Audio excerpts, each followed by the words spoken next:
Hi friends, welcome back to Bhavani styles and blogs అండి. అందరూ బాగున్నారా? నేనైతే చాలా బాగున్నా. షిరిడీకి వెళ్తే అసలు ఏమేం ప్లేసెస్ చూడాలో ఒక్కసారి ఈ వీడియోలో అయితే చూసేద్దామండి. షిరిడీకి వెళ్ళే ప్లేస్లో ఇది షిరిడీ టెంపుల్కి దగ్గర అండి. సాయిబాబా టెంపుల్కి దగ్గరలో ఉంటుంది ఈ టెంపుల్.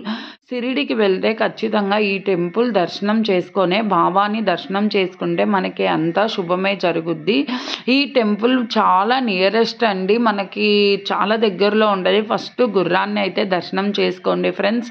చాలా బాగుంది టెంపుల్ కూడా. మీరు ఎప్పుడైనా షిరిడీ వెళ్ళి ఈ టెంపుల్ చూసుంటే ఒక కామెంట్ చేయండి.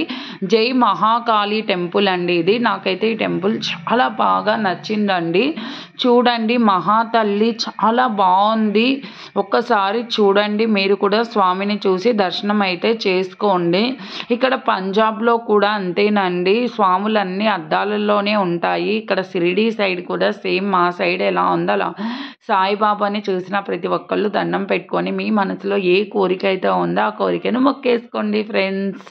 ఇంకా ఇప్పుడు ఈ వ్యూ అయిపోయినాక ఇటు సైడ్ మనం బయటికి వచ్చేస్తున్నాం ఫ్రెండ్స్. బయటికి వచ్చే రూట్లో చాలామంది జనాభా అయితే షిరిడీకి వచ్చిన ప్రతి ఒక్కళ్ళు ఈ టెంపుల్ని అయితే డెఫినెట్లీగా దర్శనం చేసుకుంటారండి. టెంపుల్ చాలా బాగుంది.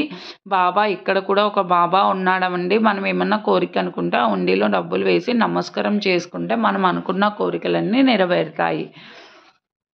ఇక్కడ చూడండి, చుట్టూ వ్యూ కూడా చాలా బాగుంది. పూర్వీకులందరి ఫొటోస్ అయితే పెట్టారు, వాటి గురించి వివరిస్తూ కూడా చెప్పారండి. సాయిబాబా పల్లకి అండి, అఖండ దీపం అండి. అఖండ దీపం చూసిన ప్రతి ఒక్కళ్ళు మీ మనసులో ఉన్న కోరికని ఖచ్చితంగా అనుకోండి, ఖచ్చితంగా నెరవేరుతుందండి. ఇది అఖండ దీపం ఎప్పుడు 325 రోజులు ఎప్పుడు వెలుగుతూనే ఉంటుందంట అండి. ఇక్కడ ఈ టెంపుల్లో ప్రత్యేకత అఖండ దీపం అండి. అక్కడ అదే కాక ప్రత్యేకత ఏంటి అంటే తాబేలు ఉండడం. చెట్లో శివలింగం అయితే ఉందండి. నాకు ఈ శివలింగం చూడంగానే ఒక చెట్లో శివలింగం చూడండి, మీకు జూమ్లో కూడా చూపించా, చాలా బాగుంది శివలింగం. ఇంకా ఇటు సైడ్ ఇంకొక టెంపుల్కి అయితే వచ్చేసామండి. ఈ టెంపుల్లో ఏ టెంపుల్ అయినా ముందు తాబేలు అయితే ఉందండి, శ్రీరామదాసు. ఇంకా అసలు ఇక్కడ టెంపుల్స్ అన్నీ చాలా బాగున్నాయండి. ఇవన్నీ మనము సాక్షి గణపతికి వెళ్ళే రూట్లో ఆటోలో మాట్లాడుకుంటే ఈ టెంపుల్స్ అన్నీ వాళ్ళే చూపిస్తారండి. ఈ టెంపుల్ పేరు నాకైతే మహాదేవి కాళి అని చెప్పారు. ఫస్ట్ ఆ టెంపుల్ చూపించారు, తర్వాత సాక్షి గణపతికి వెళ్ళే దారిలో ఈ టెంపుల్ని కూడా చూపించారండి. ఇక్కడ సుభాష్ చంద్రబోస్ విగ్రహాలు, మనం పూర్వీకులందరినీ ఈ టెంపుల్కి వస్తే అన్నిటినీ గుర్తు చేసుకోవచ్చండి. చూడండి, మీరే చూడండి. నాకైతే కొన్ని పేర్లు మీకు చెప్పడానికి కూడా రావట్లేదండి, అలా ఉంది టెంపుల్ మాత్రం. ఈ టెంపుల్ కూడా చూడాల్సిందేనండి, చాలా బాగుంది. షిరిడీ వెళ్ళేటప్పుడు మీరు ఖచ్చితంగా ఈ టెంపుల్స్ అన్నీ చూడండి. అలానే ఒక చిన్న ముఖ్య ఉద్దేశం ఏంటి అంటే టికెట్స్ లేకుండా ఎవరు షిరిడీకి వెళ్ళొద్దు. రూమ్స్ అయితే ఖచ్చితంగా బుక్ చేసుకొనే వెళ్ళండి, మాలాగా ఎవ్వరూ ఇబ్బంది పడకండి. ఇక్కడ చూడండి, టెంపుల్ వ్యూ మాత్రం చాలా బాగుందండి. ఎప్పుడైనా మీరు ఈ టెంపుల్కి వచ్చింటే ఒక చిన్న కామెంట్ చేయండి.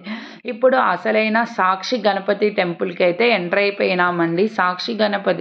ఈ సాక్షి గణపతి చెవులో మనం ఏదైతే చెప్పుకుంటామో ఆ కోరిక అయితే డెఫినెట్లీగా నెరవేరుతుందని చెప్తున్నారు. లోపల చూపిద్దామంటే సెల్ అయితే అలో చేయలేదండి, బయట వ్యూ మాత్రమే కవర్ చేశానండి. చాలా బాగుందండి టెంపుల్, సాక్షి గణపతి టెంపుల్. ఇంకా ఈ టెంపుల్ చూసేసిన తర్వాత ఆర్యవైశ్య భవన్కి అయితే వెళ్ళామండి. ఇక్కడ భోజనం చేయడానికండి. ఇది చాలా పెద్ద భవన్ అండి, చాలా వ్యూ కూడా చాలా బాగుంది. ఆర్యవైశ్యులు అనగానే మొదటిగా మనకు గుర్తొచ్చే దేవుడు ఏంటి అంటే అమ్మవారండి. ఇక్కడ ఈ అమ్మవారిని చూడంగానే నాకు మా మార్కాపురం అయితే గుర్తొచ్చిందండి. మార్కాపురంలో ఆర్యవైశ్య అమ్మవారు కూడా ఇలానే ఉంటారండి. మన ఆర్యవైశ్యులు ఎక్కడ ఉన్నా నిర్మించేది ఒక అమ్మవారిని అయితే అండి. ఈ అమ్మవారు కూడా చాలా బాగుందండి. ఒక్కసారి మీరు కూడా దండం పెట్టేసుకోండి.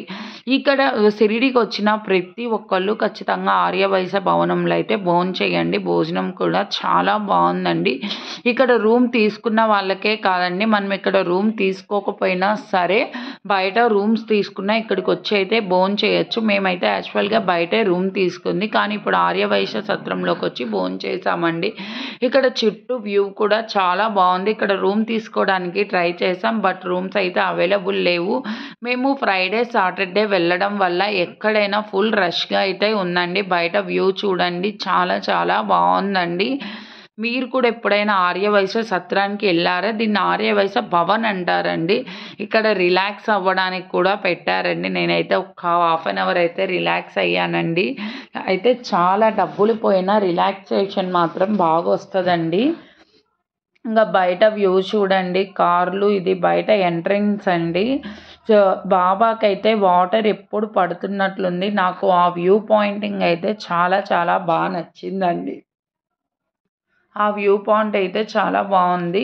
చూడండి ఒక్కసారి, బాబా చేతిలో నుంచి వాటర్ పడుతున్నట్టు. ఇవి ఎలా వస్తున్నాయా అనుకున్నాను, కానీ కింద డ్రమ్మింగ్ సిస్టమ్ అయితే పెట్టారు. ఇక్కడ గమనించండి, కింద డ్రమ్లో వాటర్ అయితే వస్తున్నాయి. అవే వాటర్ మళ్ళీ వెళ్ళి డ్రమ్లోకి పడతాయి. వ్యూ చూడండి చాలా చాలా బాగుందండి. ఇంక ఇక్కడైతే ఒక వీడియో క్లిప్ అయితే తీసుకున్నాను. ఇంకా రూమ్కి అయితే వెళ్ళిపోయామండి. కానీ ఆర్యవైశ్య సత్రంలో భోజనం మాత్రం చాలా బాగుంది. మీకు ఈ వీడియో నచ్చితే ప్లీజ్ లైక్, షేర్, సబ్స్క్రైబ్, పక్కనే ఉన్న బెల్ ఐకాన్ని క్లిక్ చేయండి. Thank you for watching. Bye friends.